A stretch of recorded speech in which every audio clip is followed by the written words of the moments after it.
So today I want to talk a little bit about a lot of the pick angle stuff that's on the internet, and generally a slightly different way of approaching that information, because I find that when I tell people to slant the pick certain ways, what ends up happening most of the time is they end up with some really uncomfortable picking techniques that actually end up hamstringing them for a lot of what they're doing.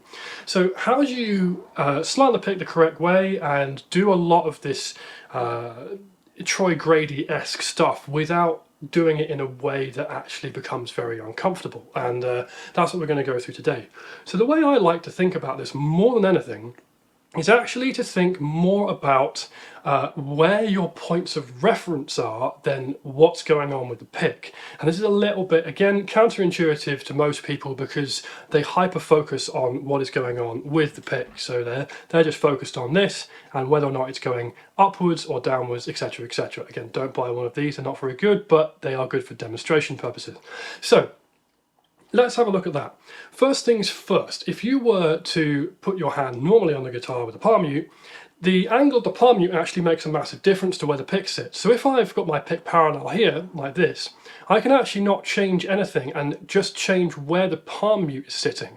So what I'm doing here is I'm actually changing from this, for example, where you can see the base of my hand across here is sitting on the guitar, to sitting something more like this, where I've actually got the bone of the knuckle there, the side of that actually sitting on the guitar. And if I put the pick in my hand and I do the same thing, very, very difficult to see when someone's actually playing. You can see I'm going to go from here, which is more of a flat picking side of things, to here, which now we've got quite a decent angle on that, and for all of my downwards pick stroke stuff, that's going to be pretty good. That's going to work quite well for upwards pick escape, etc., etc., all of those kind of things. But all I've done there is I've changed where I'm sitting my hand. Now, the reason why this is really useful is that it gives you a physical reference point as to whether or not you've got the technique right. So if I'm sitting this knuckle here and I'm sitting that on the fretboard, not on the fretboard, sorry, on the strings like this, then what happens, and I'm just going to turn that up again so you can hear it, is I start naturally pick slanting that the right direction. I'm not making any weird changes or trying to do it manually with the thumb or the fingers, which often is what people try and do when they're trying to adjust the pick. So that's the first thing. If I want to have a downwards angle on that and I want to point it towards the floor, if I grab a demonstration pick again like this, instead of thinking about, oh, I need to point this towards the floor, think about just taking your normal position and flattening it so the thumb is on the strings, and you end up something like this. So I'm actually tracking that with the thumb like this, so we end up, and that pick sounds awful, so I'm not going to use that. So all I'm doing there, if I want to use any kind of downward escape motion, is I'm trying to think about where the thumb is sitting on the guitar and just brushing that across the strings. So it's either this knuckle here for downwards and then the thumb for the other reverse motion.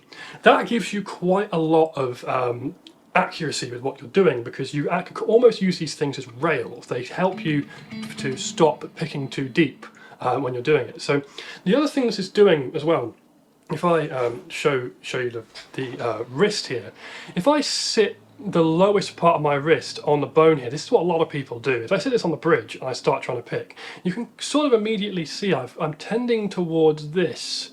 I'm tending towards a back angle on that hand that's pulling out when I'm playing.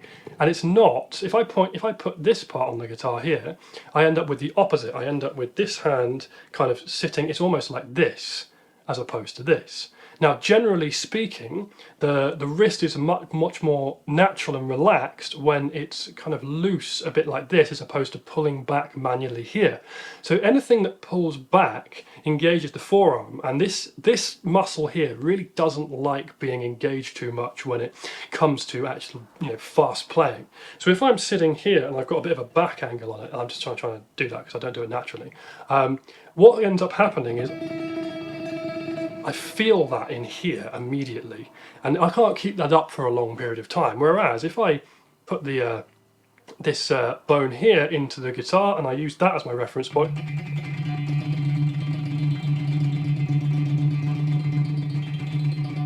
that doesn't feel like I'm almost doing anything. That just feels like a vibration to me, which I could keep going for hours on that, honestly.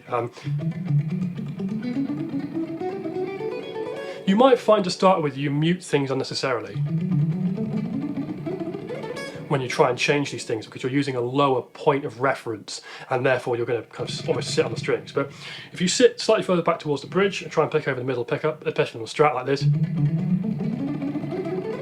the effect of that is minimized, and also you then get quite a lot of speed out of it.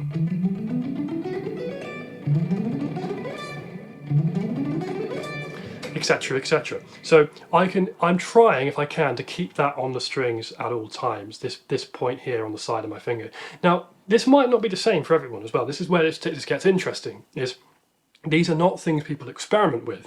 So if you are currently sitting here, you might want to try moving that halfway up the hand. You also might want to try and move it all the way to here.